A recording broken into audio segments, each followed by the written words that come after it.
So during fetal life, the heart actually has one ventricle called the primitive ventricle. And then the ventricle gets divided into the right and left ventricles by the ventricular septum. The ventricular septum has two parts in it. One is the muscular part and the other is the membranous part. The muscular part, as the name implies, is formed from the muscular tissues of the ventricles themselves, while the membranous part is mostly formed from three sources. One is the muscular tissue of the ventricles. The second source is the lower portion of the aorticopulmonary septum, which, as the name implies, divides the truncus arteriosus into the aorta and the pulmonary trunk.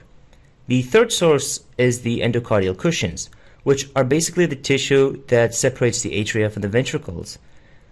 It is important for you to know the origin of the ventricular septum, as a defect in any of these three structures can cause a VSD, as we'll explain in a bit.